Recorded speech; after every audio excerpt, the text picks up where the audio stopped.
Ăsta e genul de mâncare cu care să te răsfeți după o zi de muncă sau după o săptămână de muncă. Așa că rămâi cu mine până la sfârșit să vezi ce nebunie iese aici. Salutare! Astăzi iahnie de fasole sau fasole prăjită sau cum să o mai numi în diferitele zone ale țării. Am două tipuri de fasole, și pestriță și albă, care a stat la înmuiat peste noapte, s-a hidratat bine și acum sare peste ea apă și la fiert cam o oră și jumătate sau acum depinde de soiul de fasole. Dar o să gustăm din ea să vedem dacă e fiartă sau nu. Iar ca și carne o să pun, am aici un ciolan. Ciolan afumat de mine de Crăciun. L-am avut la congelator.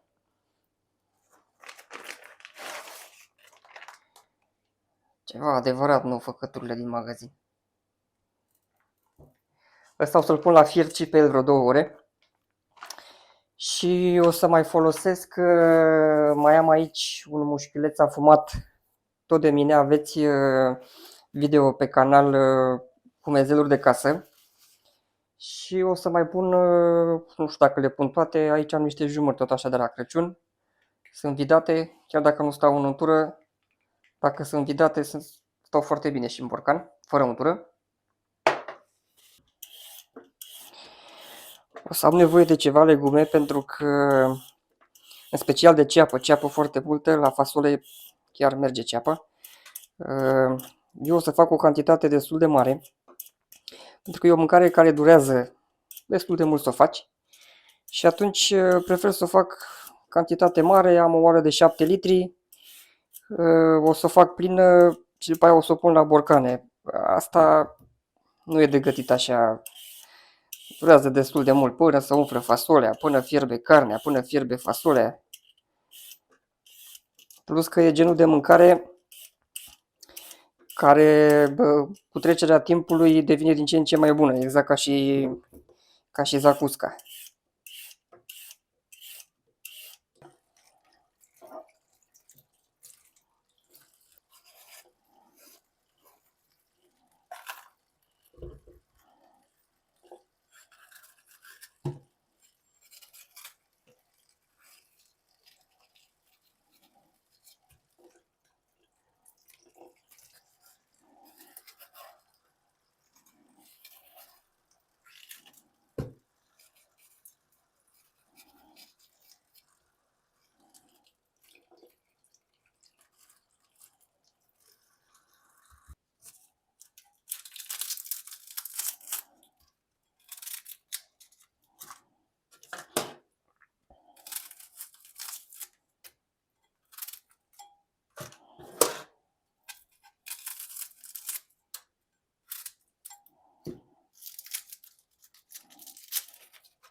Asta e genul de mâncare la care nu trebuie să torci legumele foarte mici, pentru că oricum boabele de fasole fiind mari,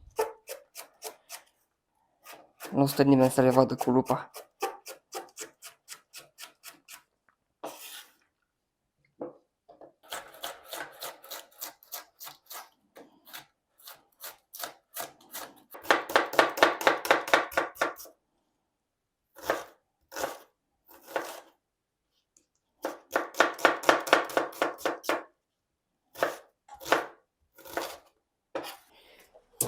Acum, până mai fierbe ciolanul ăla acolo, o să iau o altă oală, să călesc și legumele ca să mai câștig din timp. Să iau eu cu un polnic niște grăsime de aici. N-am să pun ulei, dacă tot e pe ruperea ficatului, hai să fie până la cap.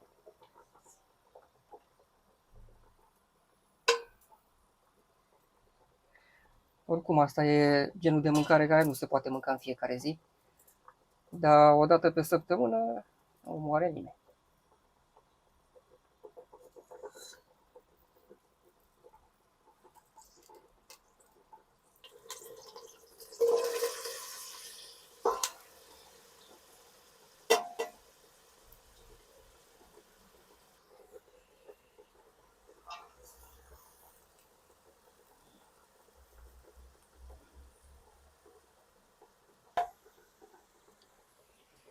Și tot acum o să pun și jumările, trebuie să fiarbă și ele.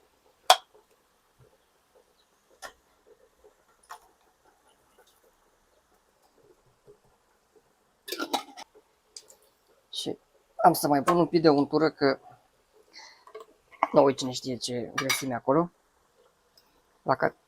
La ce cantitate am eu aici, o e multă.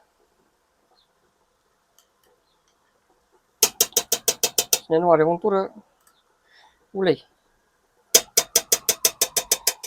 Dar nu se compară nici la gust, nici la... Mai fur o jumătate de aici, că, doamne, câte bune sunt. Tot acum pun și mușchiulețul ăsta pe care l-am tăiat cu bulețe, că vreau să fiarbă bine, să se topească în gură. Oricum el este gătit, 70 de grade de timp de o oră.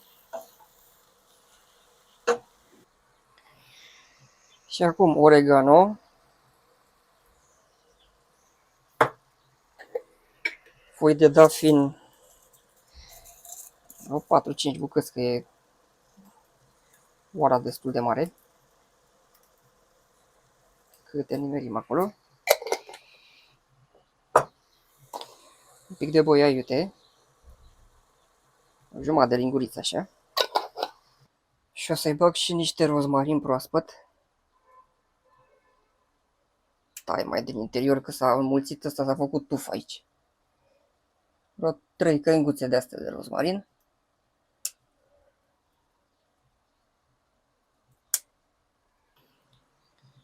Și câteva vârfuri de cimbru de ăsta proaspăt. Tai doar vârfurile ca să se mulțească. Asta crește mai departe.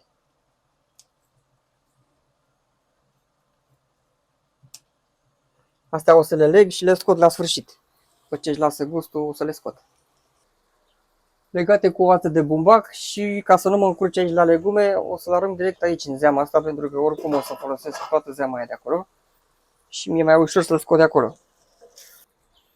Și am uitat exact de partea cea mai importantă, să pun sare aici. Da, nu e problemă. Asta o să-l n-afiert de tot, mai trebuie un pic, dar o să-l tai bucăți mai mici, că fierbe mai bine dacă e tocat mai mărunt. Până se fac și legumele, fierbe și ăsta.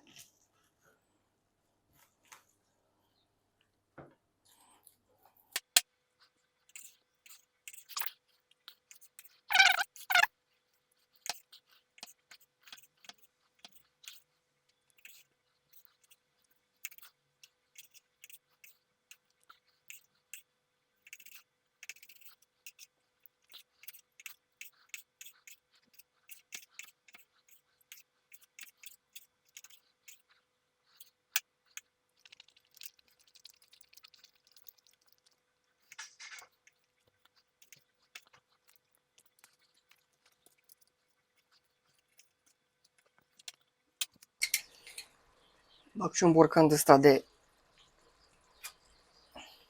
suc de roșii. Îl pun acum că e destul de, dacă s-ar și desface, e destul de lichid și vreau să mai scadă din zeama aia. Păi e cam gata. Carnea a fiert, o să scot și rozmarinul și cimbru. Acum problema este că ce am eu aici nu mi pentru o singură oală. Ca așa fac mereu, fac mâncare prea multă și mă chinui cu două oale. Așa că o să combin astea două, le par pe jumate și după aia pun fasole jumate-jumate, că altă soluție nu am. Mai mare de 7 litri nu am nicio oară în casă. Da, mă descurc eu, cumva.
Ideea e să am loc să și amestec, că așa degeaba le înghesuiam toate într-o oră, nici nu încăpeau. Mamă, ce e aici? O las să dea în clocot 5 minute. Mai scade puțin și din zeama asta, oricum o să mai tragă și fasolea ceva zeamă.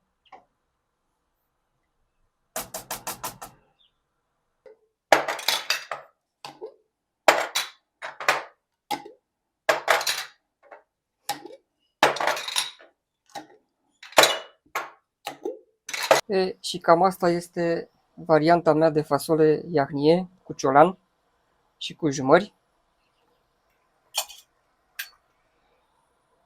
Mai gust un pic de sare, dar cred că e suficientă. Doamne, cât de bună este! Eu acum o să o bag la borcane, după care mănânc o porție, că nu mai pot. Până la o nouă rețetă, să ne auzim cu bine și să aveți spor și să avem poftă, ce să zic. Baftă!